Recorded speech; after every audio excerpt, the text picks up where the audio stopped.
Ladies and gentlemen, welcome, welcome. We are here with the Razor League of Legends tournament at SugarLAN. We are bringing you the final of the upper bracket. ECV on the left side versus Enigma on the right. So, tell me, what are your opinions on this game? Well, ECV and Enigma, of course, are the two top teams coming into the tournament. Both are pretty much sweeping the entire competition right at this moment. Normally, we've seen in the past that the Benelux scene has mostly been just like one team with like low lines, white, if I'm not mistaken. There was like no competition on the board. But now these two teams both have really strong players, really strong individuals, and they can definitely bring up a match. ECV still so far undefeated in the Benelux scene since they are together, but Enigma did come close, and if someone can actually take away that streak, then it is definitely Enigma. Because we've actually seen a lot of going back and forth between these two teams at other events as well. So I'm really looking forward because these guys usually get in that power struggle at the semifinal or the finals, for that matter. So I'm looking for that heated battle. I'm looking forward to it. And it always is good to have that competition because then it can always become this really close final. Someone taking the spot, and we'll be really curious who it will be. Anyway, Karma is yet in Italy ban, so it seems that they've done a little bit of research. Yes. ECV just banning that Karma away. Karma, of course, new pick coming in. They do take that from Knight away because I just had an interview with Knight as well, and Enigma has been preparing for the ECV matchup. They have been adding champions to the mid lane pool, for example, as at least is what they told me. You never know, might also be bait, of course. But indeed, the Lissandra being picked up just straight up in the first rotation, going for that hard engage and the pick potential with the Severe on top of that, the Maokai, the Graves, and so far we've have the Trundle and Gragas. So we see more disengage from ECV so far, and more on the pick engage from Enigma. Nice, nice. So yeah, we've seen. I think Night Sniper V2 picked up that Graves for Buipo, one of his favorite go-to champions as well. Because like we already knew, he is really into those aggressive champions such as Gangplank, Graves for once, and well, one more. Darius. Darius, yes, Darius, the dunk master 9000. The dunk master. He really likes to go for these hit and run champions, indeed. But the thing is, like, there's also Maokai, so it actually suppose that the Maokai will be going top lane, and Graves actually going to be jungle, since Graves has a bit more potential in the jungle, because power farms are a really big thing nowadays in its current meta. And we can see that with like the Gragas change as well. He got a bit of AoE, can farm efficiently, Nidalee, Gragas, all really quick clearers. So I would assume that Maokai would definitely be going into the top lane. Also Maokai with a lot of items becomes really, really tanky, kind of needs those items as well. And for ECV, we see that they will be rounding their composition off with Orianna and Ezreal, so some long range control with the blue as and the tunnel pillars, maybe also the parallel convergence from the Echo too that can zone people out.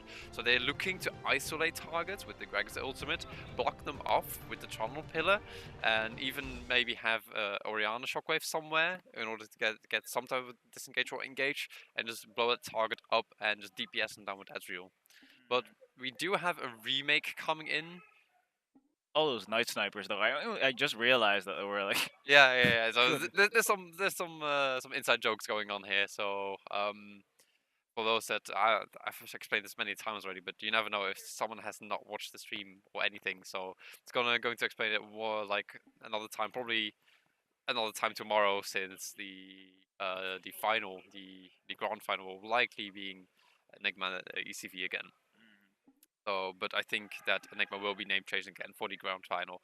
But yeah, basically there are so many knights in the Benelux scene. Everyone's calling them knight something, and now the mid laner called knight from Enigma called himself Knight Sniper V2. Fortunate, the support for Enigma also went on that same train, went for the Knight Sniper V4. So this is some. It's a running gag. Yeah, this is just for fun and giggles. Nice. Okay, so we did have a remake coming in. The bans are just like quick going down, everyone picking their own champion. So we will be running into the game quickly. So, but if I want to look at these two team comps, I don't know, there's not really anyone having a upper hand. Thresh is actually there for the last pick in order to round off the composition for Enigma, so they're really heavy pick focused, where ECV wants to kind of disengage and control them on range with the blue Ezreal, with the Toronto Pillars, and also of course see if they can get the flanks down with Echo or just being the solid frontliner. So I actually wonder if there will be any lane swaps going on. Lane swaps might favor Enigma just because they have severe quicker pushing. Yep. And of course Thresh really strong in roams. Yeah, it could be really dangerous. Like the ult, getting Thresh in, ult of Sivir, like could be getting Thresh in a really good spot, and just then those could rain in on hooks on the crucial targets, and it's a good comp. Just like locking people down. Nice. That's definitely what they're looking to do. Also, Lissandra ultimate on top of that. Yeah, Lissandra ult. We got Maokai who can just stun people, well, lock people in place. Nice. Now, and with the spectator delay coming in, of course, we will have to wait that 3-minute spectator delay out. So I would say enjoy the music, and we'll be right back with the upper bracket final between Enigma and ECVisualize.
To the baseline.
So yeah, after that lovely dance and those good tunes, we are here with the match upper bracket final start getting underway.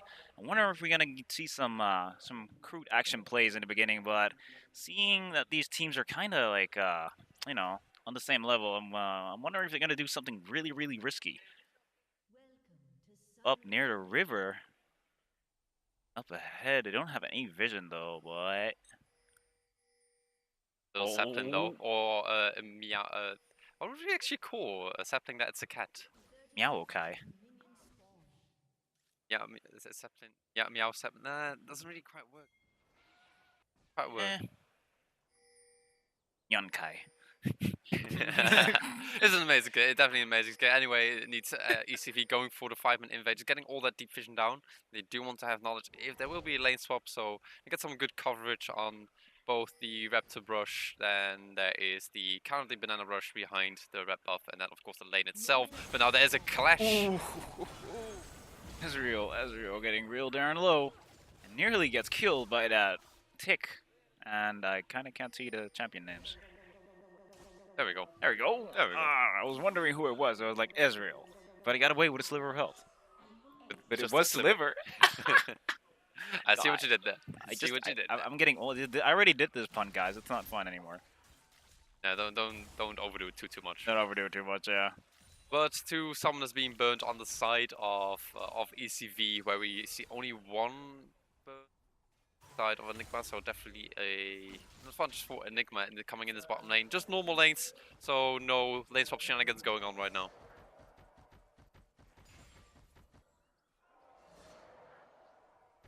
Just going back and forth, just the passion showing off of Night Sniper V4. God, good lord, it is gonna be fortunate. He's fortunate. Yeah, I know, but still, it's just my instinct is to read the name out. Trolling of these guys, please. Yeah, I'm actually curious how they're gonna perform. Like Night Sniper as a support right there. Hook's missing. Sad face. Try to go for a hook attempt and see if he could get like that level 2 hit right on that hook hit, but sadly they did not get it. Also, Trundle Ezreal can be quite annoying with lane. Also, Night Sniper, actually that's the actual Night Sniper on the blue side. Actually getting the level 2 before Sliver did. So, be able to do too much in this bottom lane. Ooh. Quite some harass going down in the mid lane too. And Orianna the Summoner matchup, it is quite even, I would say, but Night Sniper, Knight, he there fell for it already. Knight does have the TP advantage because Deathrip is forced to go for that cleanse because of the Summoner matchup.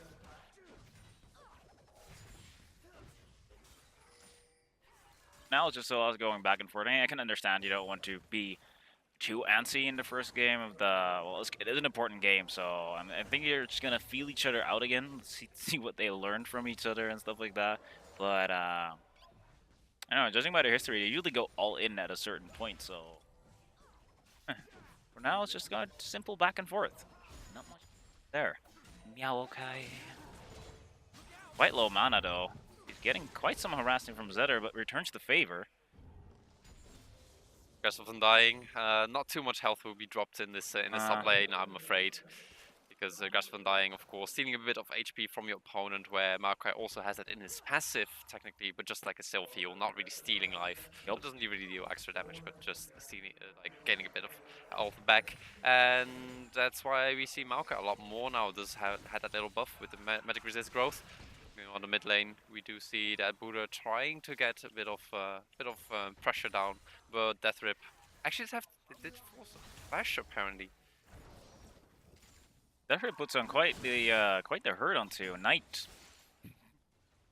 As well, this is the second time I've seen Knight go down to half health. And now it's going back to base. Orianna is quite good at trading, is a really efficient trader. She has a shield, she gains extra resistances when the ball's on her. She basically, every spell she has can deal damage. So it's just a really strong champion overall when it comes to optimizing that DPS and of course the utility, because of the shield you will take less damage. Also, the thing is with they kind of reduced the costs on her poking skill, usually the placement of the ball, so to speak. Yep, command attack. So that kind of makes her more viable, because then if you missed one of those things, it was like, huge chunk of mana just completely gone. Yeah, basically what they did change was just like the early mana cost of that command attack is not as obnoxious anymore, because it was like a 60 mana cost on all ranks, but now it just starts on 40, so it's a little bit more early level friendly. And against mages like Karma or Lissandra, it can be quite annoying, since Lissandra does get those free mana costs, of course, on the spells every 12 seconds or so. Will definitely help Orion out with that buff. Teleport back into the top lane, so he isn't missing any farm. Bwipo dedication right here. You don't want to miss any farm early on. This is generally what we use the first teleporter for, right? And that makes teleport such an efficient summoner as well for top laners. You can just like be on their little island, just farm away, and then since in the first 5-6 minutes or so, not a lot will happen. Like both top laners TP kind of at the same time, so we might see on the next TP play, it will actually Knight's going to be the first one having that TP up. Oh, I think that is where Enigma wants to try and make a play. Zedder going in quite aggressive. He's quite confident. Bwipo is returning the favor.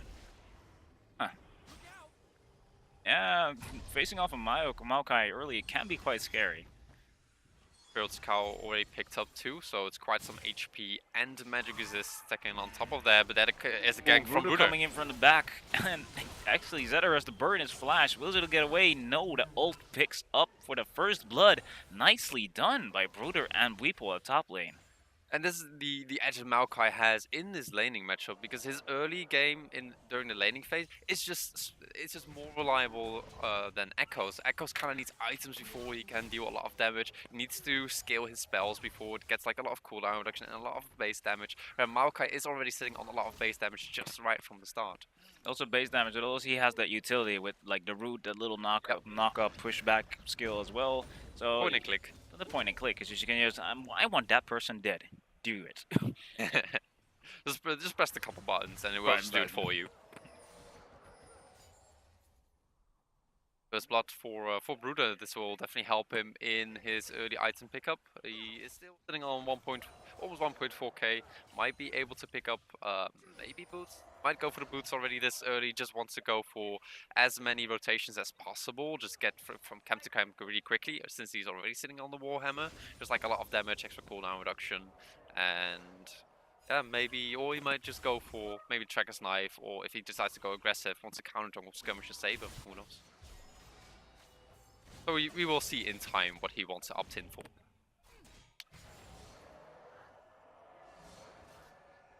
One little skirmish and they're all back to the carefulness.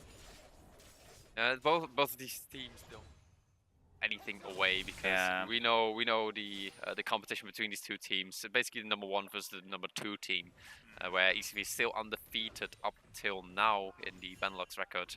Where Enigma, the only games that they have lost are versus ECV. So they're taking a bit more cool, like lower on the risk. They kind of want to just play it on that macro game rather than outplaying each other, because that is still what League of Legends is about, right? Making the better macro calls. Also, abusing the fact that people are either anxious or making blatant mistakes. That's usually what I love, when people just capitalize on those mistakes. It's like, oh, I see something, I see my chance, and just blah. Yeah, and definitely in the higher level play, most of the time it's actually going to be about who makes the most mistakes over the other, rather than who is actually better than the other. If you get caught out, you get caught out. Ooh, is trying to... No, he slowly backs away. Getting a little bit of vision down. Also spots himself with pink ward, gets a bit of gold for that. But at least they do have information on Rudo where he's about to go this home in the mid lane. They know that he's in the top side of the jungle now. And same goes for Enigma. They actually know where Norb is. He's on the bottom side. So it will just be staying a slow game. Except for this brawl in the top lane. They're going at each other like, oh. We already knew Bwipo was quite offensive, but Zedder is not too shy himself either. Oh, he still wants to trade. He still wants to at least trade than not trading at all. Because even if you will lose a trade, oftentimes it's better to at least do some damage back, so that at least your opponent gets a bit lower too and has to spend resources to get back up to health or whatever. Or maybe if you have like a gank coming in soon from your jungler, then at least he's lower on HP, which it will be easier to execute him. Usually, the thing is with top laners, when it doesn't really matter what kind of, because it's now tanky top lane meta, so to speak. It's they usually just kind of go at each other for like 2 seconds, and then they go back to farming, and they usually just leave each other, nearly leave each other alone. But well, it's nice to see the aggressive plays at top. Makes it a bit more exciting. Yeah, a bit more tension around the farming, so they have to be more aware and on their feet in order to be able to sustain through that lane. However, we still see really good farm from Zedder, being 1 kill behind, still managing to keep up in farm. Or getting down some extra vision and get that scarab. Get it. Junglers is doing their thing, is going for the clearing. Farming away. Was really close to getting grabbed there. Nice, trolling again, good. Always go for that left. The Toronto left is the traditional Toronto left is probably one of the best lefts in the game. And that dance, the dance is golden. I mean, look at it. To throw down the pillar and dodge. Oh god. If you think that Night Sniper is trolling, by the way, technically he is not, because he's trying to freeze the wave like outside of the turret, so that they can just like keep the wave in that position, which makes them free farming. Yeah, and it makes the farm a lot easier. Can deny minions that way as well. But at the same time, he was just like spamming some emotes. So he was actually legitimately trying to do something. It was actually a good call to do. Yes. Yeah. But in the end it failed because Enigma did zone him away and had to go back onto the turret again, and the minions still went under the turret. But at least he bought some time on those minions for Sliver to soak those minions up.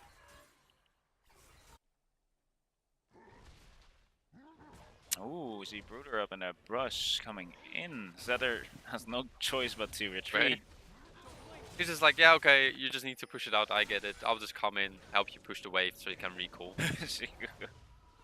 Teleports are up again. Sometimes it's just enough for a jungler to just like come in lane, clear the wave, so your top lane can recall, so you can actually get your item purchased before you can make the TP play. Because now what happens is like, well, he was now able to go back to base, got the Spirit Visage, which is a really big item pickup since he's facing 3 AP champions. Yep.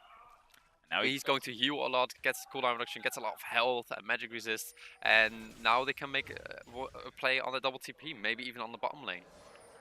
Hoping to see see a teleport gank on that bottom lane. It's been going. It's been quite stale. It's been a stalemate at the bottom lane. It's just farming, poking back and forth. Nothing interesting really. Not really, no. But you know, when there is a double TP, you can maybe expect some bot lane parties. And then again, I guess that's why they're both a bit hesitant, because the TP top lane, you can't get caught off pretty badly.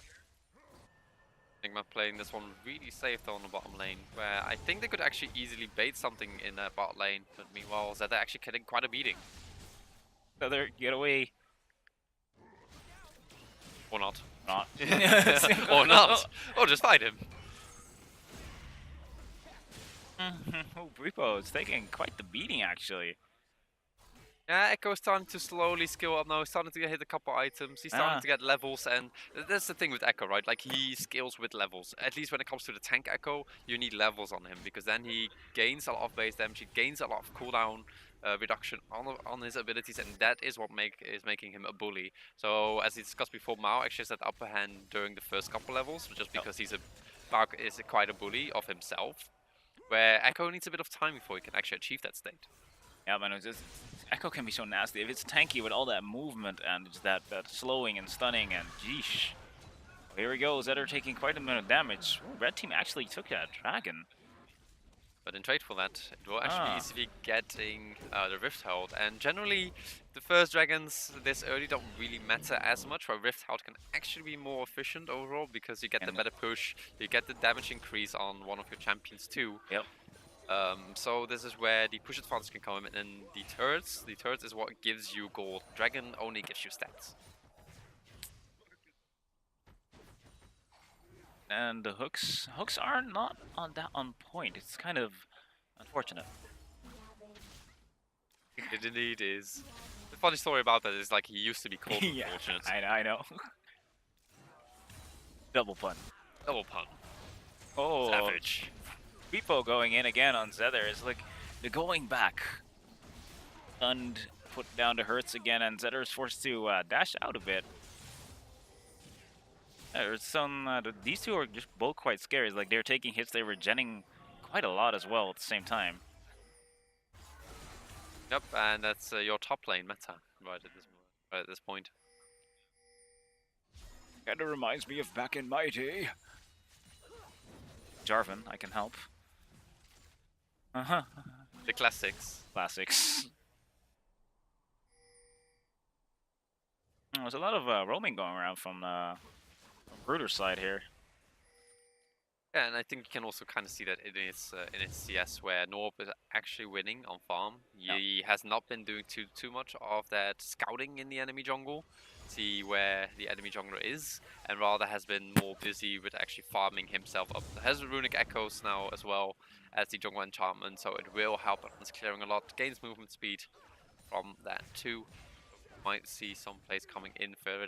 Look how fast he is. Going through liver. He might go for the engage here. Coming back from around. Closed explosion casket, but Night Sniper V4 AK. Unfortunate flash in time. Double teleport coming in. That is actually a huge advantage for Enigma now. Yep. Not for Enigma. ECVisualize. ECV. ECV. I got confused for a while. It's okay. It's okay. No. It's indeed ECV. Because two teleports burn at the same time. Maybe a bit of a miscommunication, where it's like, okay, we can just like use one teleport there, but it's not the case. Oh, Night Sniper actually going in, or Knight. Knight going in, but Norb did get away and left it present for Knight. Are they gonna go on a hunt here? Yep, Norb getting spotted. Oh, the shockwave! Ult from Orianna coming in. Deathford doing lots of damage. Nightmare V2 going down. Knight, I meant, sorry. And they're now just hunting down Bruder, but Bruder is in a safe position. Repo, however, gets caught out, slowed, but he is quite tanky, so I think he should be able to make it quite soon. Crusader got hooked into the turret, but uses ultimate to get the hell out of there. And, well, that was quite a skirmish. Yeah, not a lot of people dropping, but they do get a kill for ECV. So that was the TP advantage right there. Yeah. And you can see that power of the tunnel pillar, like around jungle entrances. You can just kind of block that hill with terrain and the perma-so. And it was Enigma not able to quite get onto Norb there. So ECV could just like kite it out and then re-engage. Yeah, that was quite good. Expect that re-engage to go so smooth. Like they disengage and then they just bought back in, and Weepo just couldn't do anything just besides run because that trundle slow is just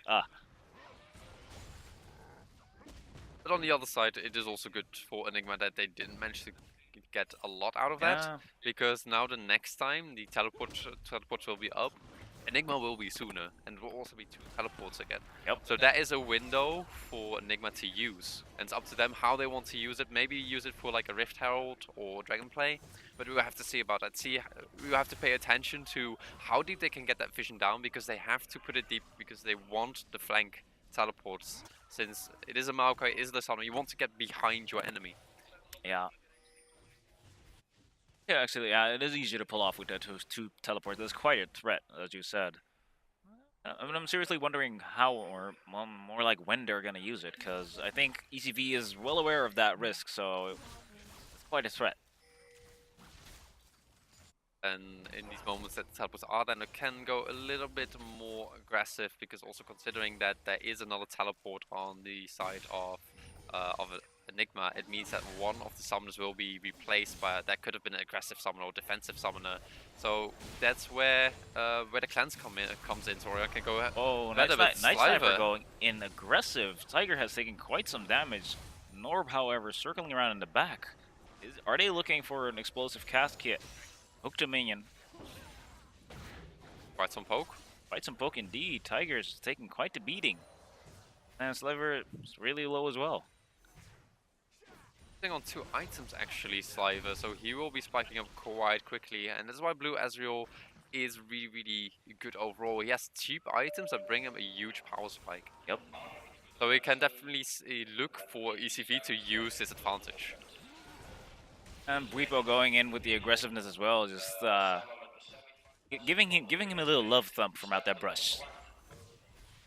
Just a little kiss, like a little kiss. Like Kappa Pride casters, yes. Hey, I have to get on the Kappa Ross level as well. You know? Oh, true, true. I didn't do anything though. I just combed out my hair. Damn it.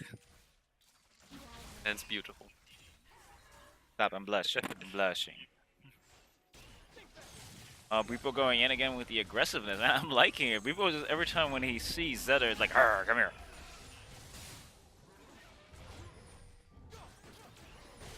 Welcome to your average day off top lane. Yeah. This is like two bulky men beating into each other like it doesn't hurt. No, it doesn't hurt. Like, they're still going. They're still going at it. Fighting. What the hell? They're both nearly out of mana, sitting there like, eh. But I would say that is overall favorite trade for Zeta then, because he gets a bit of mana. But now I think of it, it's like, okay, Bwipo's actually full health already, so never mind. I like those trades at top. It's just it looks kind of silly. You can just go on for again and again and again and again.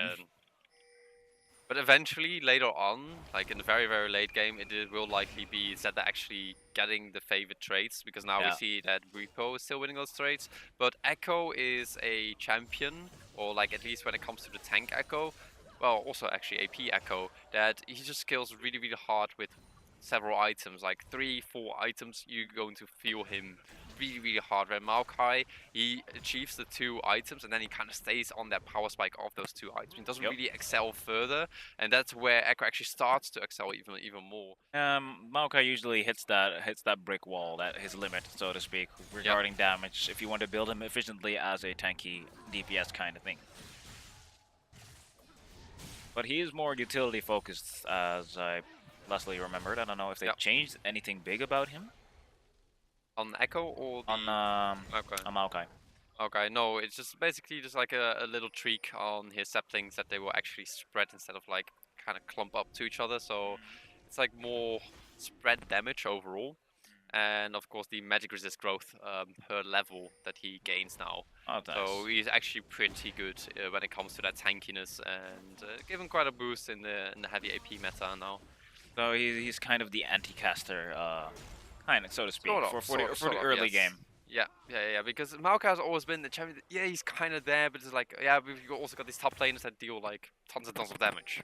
Yeah. Right. But now that the itemization and the tankiness has gone down a bit, we see this shift going back to the tankiness. Now it's Sniper though, is getting chased down. Getting but quite low. He's Trundle though, like. You can just like bite and slow and pillars everywhere. The back and forths. The back and forths indeed. Here we go again. We could like play that music, that little silly music. On the mid lane, Death Rip. Death Rip getting dangerously low and gets blown up by Brutus Oath. Easy pickup if you just see someone walking there slowed as well as like pop, goodbye. And rotating around to the tower, but they don't really have a main wave to take that tower down. It's how Bwipo is still on the bully spree, harassing Echo underneath the tower, like he doesn't even care. Not yet. Well, you can definitely feel he is dropping low, obviously. Yeah. But when it comes to the mid lane, you can see how deadly Lissandra and Graves can be together. Yep. Like you lock one target down, and you just get all that burst damage from Graves. It's guaranteed. Yep. Like really easy pick off. It's like a hard time missing your skills when it just gets slowed or locked down by Lissandra. It's just, yeah. Unless you mispredict the movement, because then it could be quite awkward. Then it's like you kind of whiff it, whereas like, okay, the target is literally just like frozen in the same place. Yeah, we saw that happen in last game when Night Sniper was on Thresh, and enemy got bounded by Lux's Bind of Light, and he mispredicted, and he just whiffed it completely. But that happens. You know, you can't really do anything about that. But here we see ECV picking up a clean and easy Dragon Zither. Once again, there is some intervention in the top lane, and he goes down to Tiger Heads. I was actually wondering when they were going to do something in top lane, because those two were going back and forth at it, but there was no interruption, no intervention from other lanes or junglers.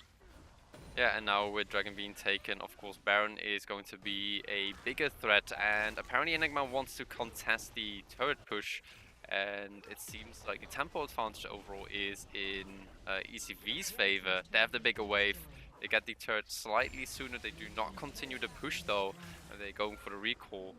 Because, you know, Dragon is gone, so there's not really much reason for your duo lane to be bot lane that much. And you kind of want to start breaching that mid lane so you can open up more of the enemy jungle. Yep. Where the mid lane's already been breached by Enigma, you kind of want to compensate for by doing the same thing. Tower for tower trades, and this kind of just gonna switch around in the lanes, because that's what they usually do. At least when tower gets taken at top, we'll take the bottom or the mid one, and just keep on rotating every time. I like the minion clear they always have on there, especially when they're getting pushed in and they really want to defend a point. Their team setups are always like focused on clearing that minion wave quite fast. It's just like poof, gone. Yep. That's what I really like seeing as well. Like it's smartly picked on multiple fronts. Yeah, overall in composition, you do want to have like a well-rounded composition, just so you have a little bit of everything. So in case things are looking to look quite difficult for you, you at least have some wave clear to rely on, so you can at least thaw out a bit, see if you can just like farm up to the point where you might get stronger compared to your opponent.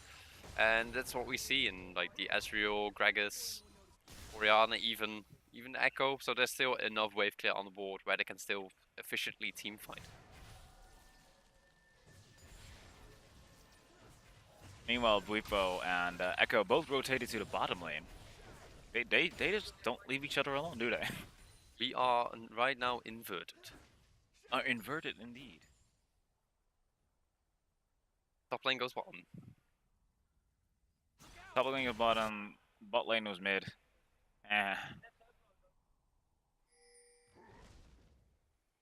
Oh, it's not that confusing, because basically you always want to have your duo lane wherever you want to take the turret. So now knowing that that ECV preferably wants to take that outer turret.